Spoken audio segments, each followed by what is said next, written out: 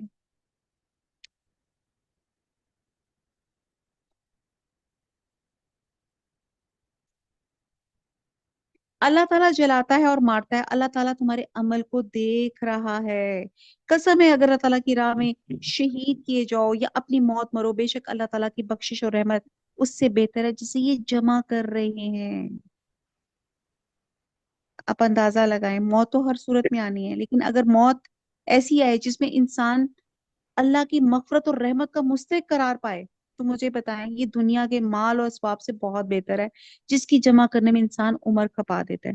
اس لیے اللہ کی راہ میں جہاد کرنے سے گریز نہیں کرنا چاہیے، اس میں رغبت اور شوق ہونا چاہیے۔ اسی طرح رحمت و مغفرت اور الہی یقینی ہو جاتی ہے، اب بشرطے کہ آپ اخلاص کے ساتھ یہ کام کریں۔ آیت نمبر 158، بالیقین خواہ تم مر جاؤ یا مار ڈالے جاؤ، جمع تو اللہ کی طرف ہی کیے جاؤ گے۔ اللہ تعالیٰ کی رحمت کے باعث آپ پر نرم دل ہیں، اور اگر آپ بد زبان اور سخت دل ہوتے تو یہ سب آپ کے پاس سے چھٹ جاتے۔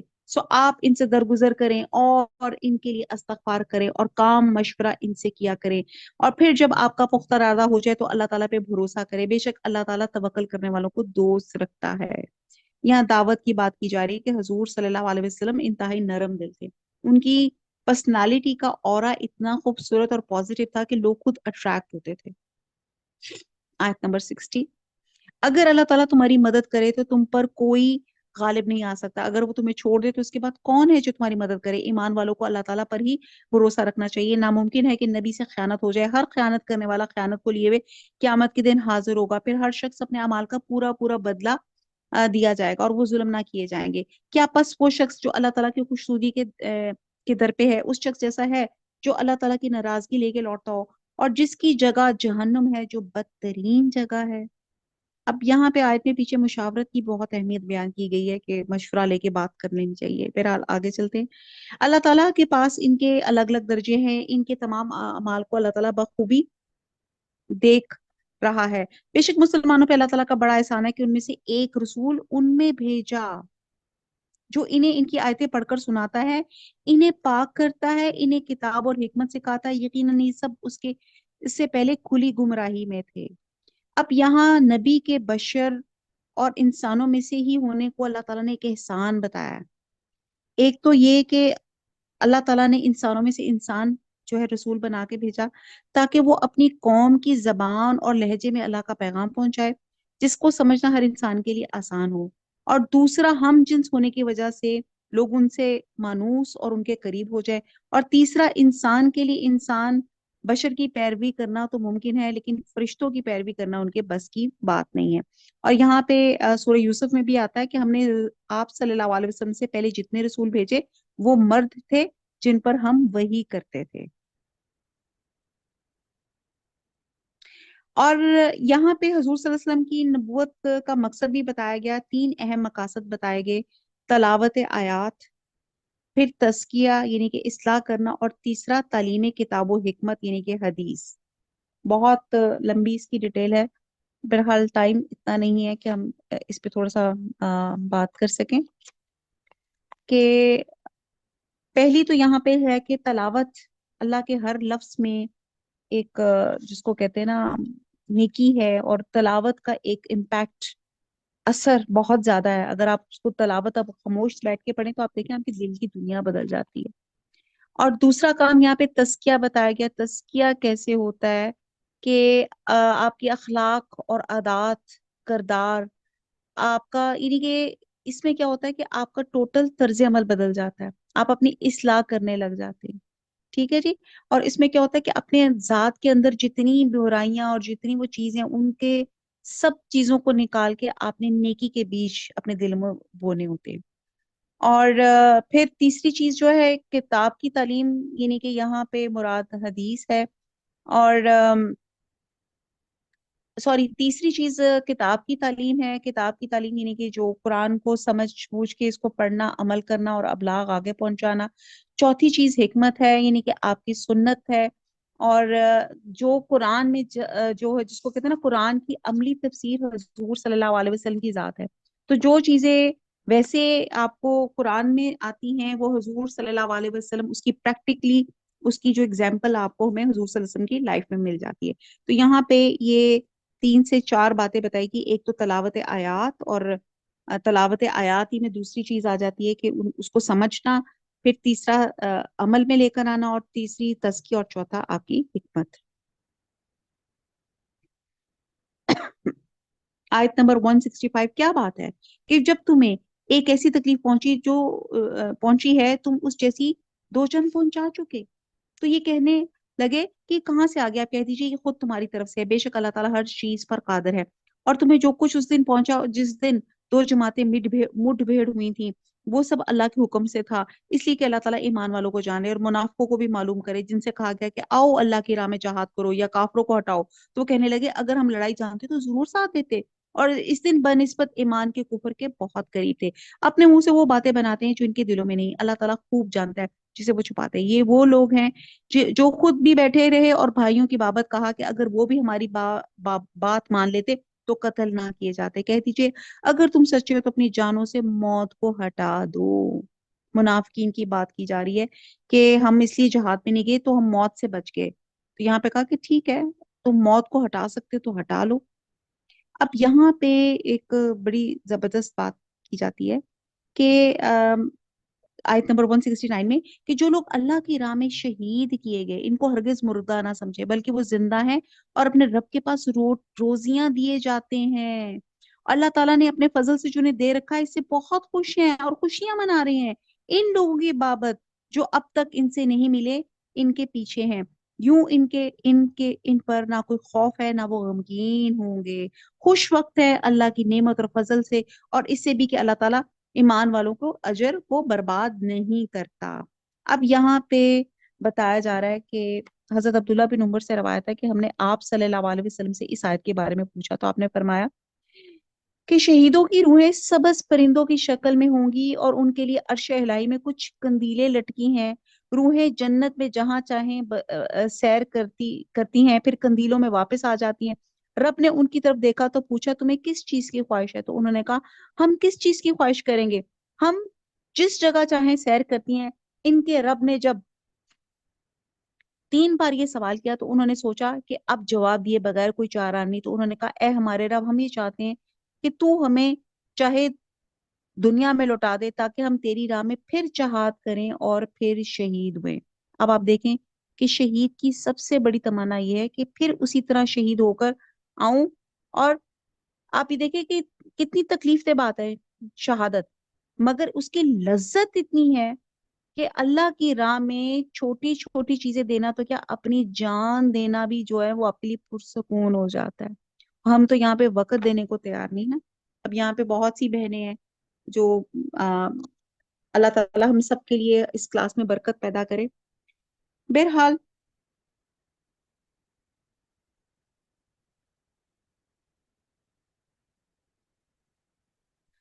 بعض اسکالرس کہتے ہیں کہ شہداء کی زندگی حقیقی ہے یا مجازی؟ یقیناً حقیقی ہے اور اس کا شعور اہل دنیا کو نہیں ہے. اور بعض اسکالرس کہتے ہیں کہ قبروں میں ان کی روحیں لوٹا دی جاتی ہیں، وہ اللہ کی نعمتوں سے لطف اندوز ہوتے ہیں. بعض کہتے ہیں کہ جنت کے پھلوں کی خوشبوئیں انہیں آتی ہیں. اور ایک حدیث کا مفہوم جو میں نے ابھی آپ کو بتایا کہ ان کی روحیں سبز پرندوں کے جوف یا سینوں میں داخل کر دی جاتی ہیں اور وہ جنت میں کھاتی پھرتی ہیں اور اس کی نعمتوں سے مستفید ہوتی ہیں.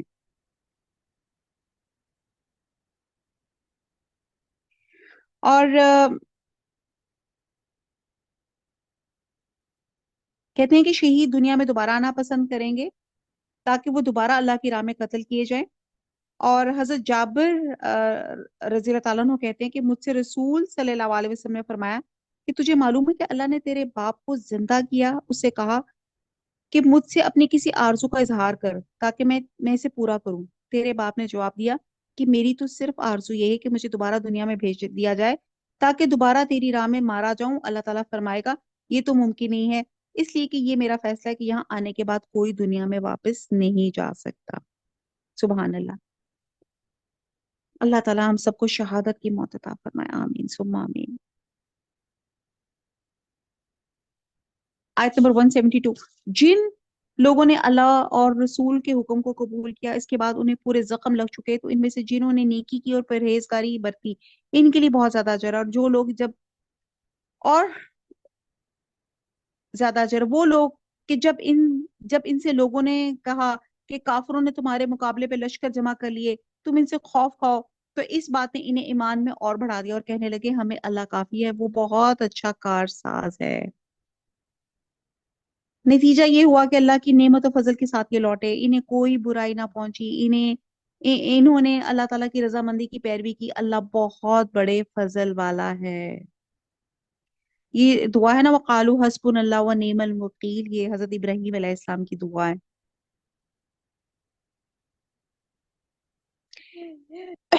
اسکالرز کہتے ہیں کہ حضرت ابراہیم علیہ السلام کو جب آگ میں ڈالا تھا تو آپ کے منہ پہ یہ الفاظ ہے حسبنا اللہ ونعم الوکیل۔ آیت نمبر 175، یہ خبر دینے والا صرف شیطان ہی ہے جو اپنے دوستوں سے ڈراتا ہے، تم ان کافروں سے نہ ڈرو اور میرا خوف رکھو اگر تم مومن ہو۔ کفر میں آگے بڑھنے والے لوگ تجھے غمناک نہ کرے، یقین مانو یہ اللہ تعالیٰ کا کچھ نہ بگاڑ سکیں گے، اللہ تعالیٰ کا ارادہ ہے کہ ان کے لیے آخرت کا کوئی حصہ نہ کرے، ان کے لیے بڑا عذاب ہے۔ کفر کو ایمان کے بدلے خریدنے والے ہرگز اللہ تعالیٰ کو کوئی نقصان نہیں پہنچا سکتے، انہی کے لیے المناک عذاب ہیں۔ کافی لوگ ہماری دی ہوئی مہلت کو اپنے حق میں بہتر نہ سمجھے، یہ مہلت تو اس لیے کہ وہ گناہوں میں اور بڑھ جائیں، انہی کے لیے ذلیل کرنے والے عذاب ہیں۔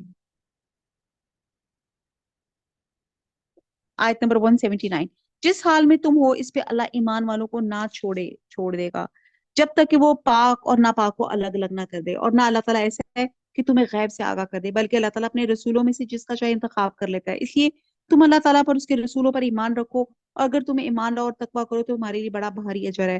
جنہیں اللہ تعالیٰ نے اپنے فضل سے کچھ دے رکھا ہے اس میں اپنی کنجوسی کو اپنے لیے بہتر خیال نہ کریں، بلکہ ان کے لیے نہایت بدتر ہے، ان قریب قیامت والے دن یہ اپنی کنجوسی کی چیز کے توق ڈالے جائیں گے۔ یہاں پہ بخل کی مینشن کیا جا رہا ہے کہ ایک حدیث میں آتا ہے کہ قیامت والے دن اس کے مال کو ایک زہریلا اور نہایت خوفناک سانپ بنا کے توق کی طرح ان کے گلے میں ڈال دیا جائے گا۔ وہ سانپ اس کی بانچھیں پکڑے گا اور کہے گا میں تیرا مال ہوں، میں تیرا خزانہ ہوں۔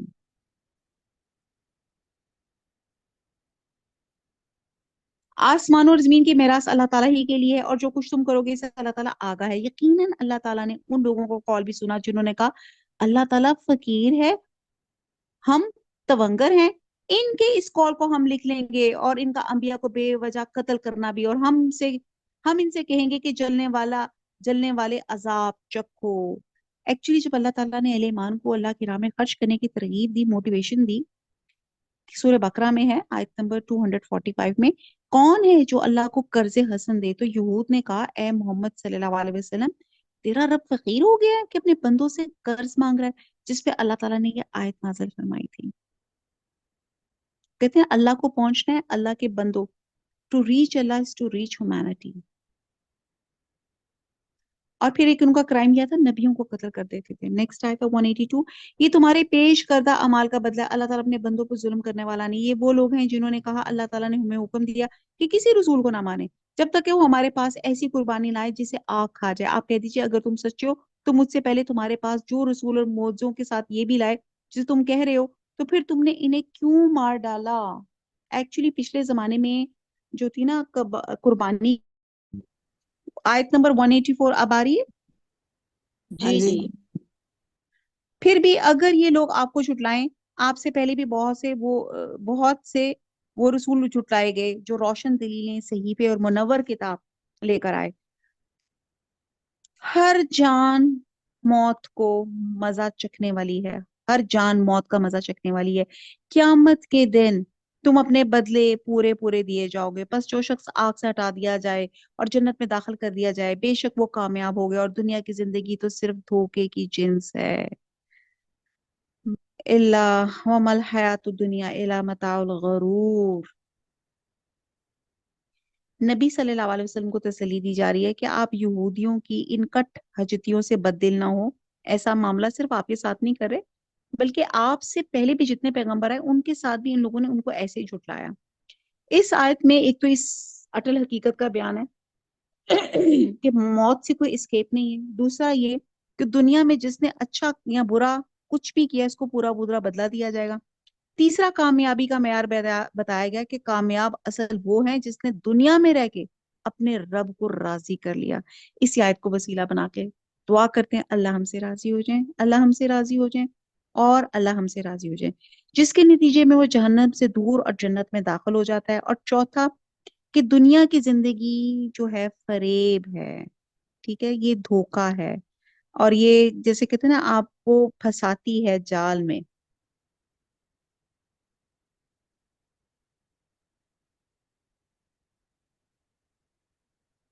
یقیناً تمہارے مال اور جانوں سے تمہاری آزمائش کی جائے گی، بار بار کیا جا رہا ہے مالو، اور یہ بھی یقین ہے کہ تمہیں ان لوگوں کی جو تم سے پہلے کتاب دیے گئے تھے اور مشرکوں کی بہت سی دکھ دینے والی باتیں بھی سننی پڑیں گی۔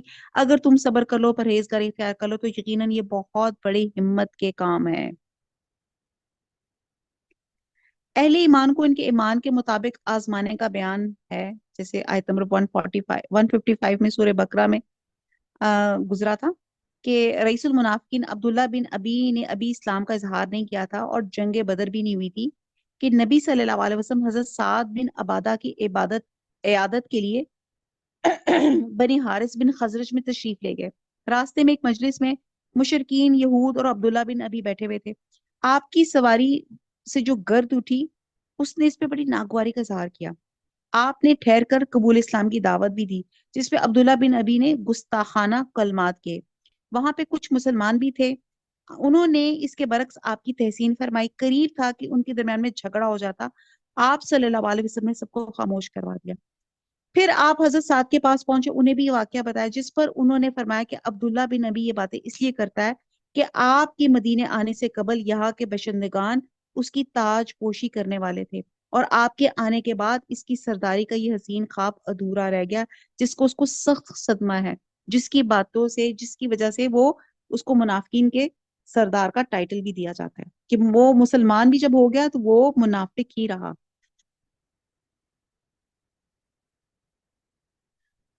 یہاں سے پتہ چلتا ہے اللہ تعالیٰ ہمارے دلوں کے بھید اور زبانی باتیں تو جانتا ہی، دلوں تک کو اللہ تعالیٰ جانتا ہے۔ آیت نمبر 187، اللہ تعالیٰ نے جب اہل کتاب سے عہد لیا کہ تم اسے سب لوگوں سے ضرور بیان کرو گے، سائمہ، جی سوری فار انٹرپشن، جی جی آپ نے وہ میں بات نہیں مجھے نہیں پتا سنی کہ آپ نے کیا کہا کہ جو ایمان لے بھی آئے تو پھر کیا ہوتا ہے، وہ کیا کرے تو خدا اللہ ناراض ہوتا ہے؟ پتہ نہیں، میں نے تو بہت کچھ کہا ہے۔ نہیں، ابھی پچھلی لائن میں آپ نے بولا ہے۔ اچھا جی، یہ اللہ تعالیٰ بتا رہے ہیں کہ تمہاری مالوں اور جانوں سے تمہاری آزمائش ہوگی، تو اس میں نے ایک واقعہ بتایا تھا کہ عبداللہ بن ابی جو رئیس المنافقین تھا، جو ابھی مسلمان ہوا نہیں تھا، اور آپ صلی اللہ علیہ وسلم جب اس کے پاس سے گزرے اور آپ نے اس کو سلام کیا اور اس کی دعوت دی، اس نے بڑی ناگواری کا اظہار کیا، کیونکہ جس پہ لوگوں نے بتایا تھا کہ آپ کے حضور صلی اللہ علیہ وسلم کی مدینہ میں آنے سے قبل جو تھے کہ وہاں کے لوگ جو تھے اس کی تاج پوشی کرنے لگے تھے، جس کی وجہ سے بہت زیادہ حضور صلی اللہ علیہ وسلم سے بغض اور عناد رکھتا تھا، لیکن آپ صلی اللہ علیہ وسلم نے ہمیشہ درگزر سے ہی کام لیا۔ اور باقی یہاں پہ میں نے آپ کو 3 4 حقیقتیں اس آیت کی بتائی ہیں کہ موت جو ہے اس کا اسکیپ نہیں ہے، جو آپ کو اچھا یا برا ہوگا اللہ تعالیٰ اس کی جزا ضرور دیں گے۔ اور تیسرا اس میں بتایا گیا کہ اس میں اصل کامیابی یہ ہے کہ جس نے دنیا میں رہ کے اللہ کو راضی کر لیا، اور چوتھا یہ کہ دنیا جو ہے یہ فریب ہے، جو اس میں سے دامن بچا کے نکل گیا وہ خوش نصیب، جو اس میں پھنس گیا وہ ناکام اور نامراد ہے۔ Thank you. آیت ٹھیک نمبر ہے، تھینک یو۔ 187۔ اور اللہ تعالیٰ نے جو پہلے کتاب سے عہد لیا کہ تم اسے سب لوگوں سے ضرور بیان کرو گے۔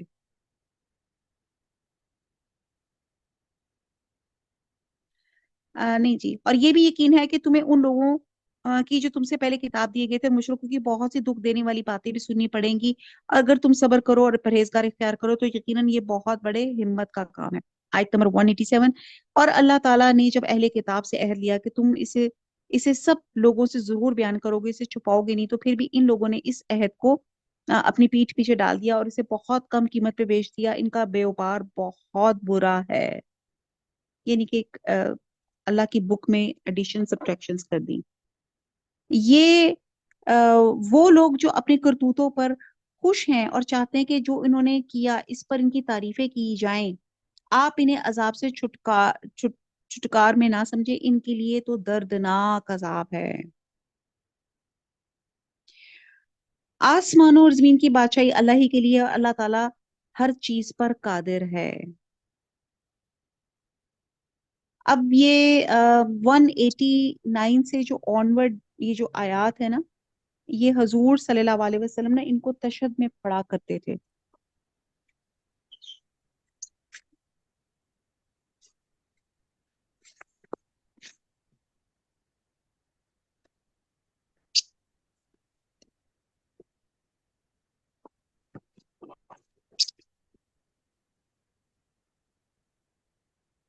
جی یہ والی جو میں آیات پڑھی ہوں، وقت اتنا نہیں ہے کہ اس پہ ہم ذرا ڈیٹیل بات کریں۔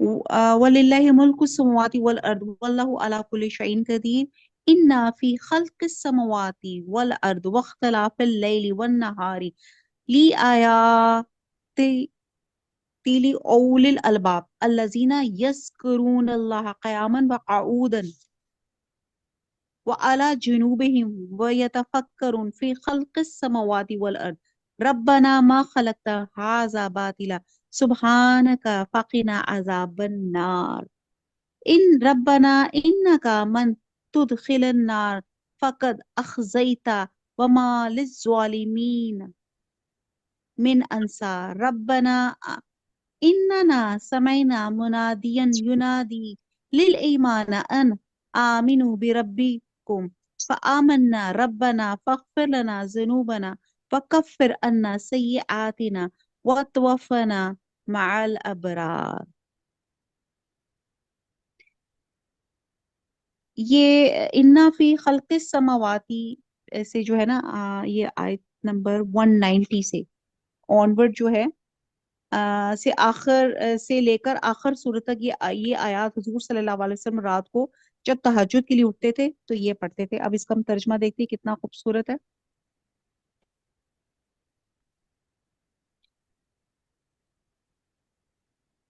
آسمان اور زمین کی بادشاہی اللہ ہی کے لیے اور اللہ تعالیٰ ہر چیز پر قادر ہے۔ آسمان اور زمین کی پیدائش میں اور رات دن کے ہیر پھیر میں یقیناً عقل مندوں کے لیے نشانیاں ہیں۔ جو اللہ تعالیٰ کا ذکر کھڑے ہوئے اور بیٹھے اور اپنی کروٹوں پہ لیٹے ہوئے کرتے ہیں اور آسمان اور زمین کی پیدائش میں غور و فکر کرتے ہیں اور کہتے ہیں اے ہمارے پروردگار یہ بے فائدہ پیدا نہیں یہ بے فائدہ نہیں بنایا، تو پاک ہے، پس ہمیں آگ کے عذاب سے بچا لے۔ اے ہمارے پالنے والے، تو جسے جہنم میں ڈال دے، یقیناً تو نے اسے رسوا کر دیا اور ظالموں کا کوئی مددگار نہیں۔ اے ہمارے رب، ہم نے سنا کہ منادی کرنے والا آواز بلند ایمان کی طرف بلا رہا تھا کہ لوگوں اپنے رب پر ایمان لاؤ، آمین۔ آمنا، ہم ایمان لاتے ہیں، پس ہم ایمان لائے۔ یا الہی، اب تو ہمارے گناہ معاف فرما دے، آمین۔ ہماری برائیاں ہم سے دور کر دے، آمین۔ اور ہماری موت نیکوں کے ساتھ کر دے، آمین۔ اے ہمارے پالنے والے، ہمیں وہ دے جس کا وعدہ تو نے ہم سے اپنے رسولوں کی زبانی کیا ہے، اور میں قیامت کے دن رسوا نہ کر، یقیناً تو وعدہ خلافی نہیں کرتا۔ بس ان کے رب نے ان کی دعا قبول فرمائی، اور تم میں سے کسی کام کرنے والے کے کام کو خواہ وہ مرد ہو یا مرد ہو یا عورت میں ہرگز ضائع نہیں کرتا۔ تم آپس میں ایک دوسرے کے ہم جنس ہو، اس لیے وہ لوگ جنہوں نے ہجرت کی اور اپنے گھروں سے نکال دیے گئے اور جنہیں میری راہ میں ایذا دی گئی، جنہوں نے جہاد کیا اور شہید کیے گئے، وہ ضرور ان کی برائیاں سے دور کر دوں گا، بالکل انہیں ان جنتوں میں لے جاؤں گا جن کے نیچے نہریں بہ رہی ہوں گی۔ یہ ہے ثواب اللہ تعالیٰ کی طرف سے، اور اللہ تعالیٰ کے پاس بہترین ثواب ہے۔ تجھے کافروں کا شہروں میں چلنا پھرنا فریب میں نہ ڈال دے، یہ تو بہت تھوڑا سا فائدہ ہے، اس کے بعد ان کا ٹھکانہ تو جہنم ہے، وہ بڑی بری جگہ ہے۔ لیکن جو لوگ اپنے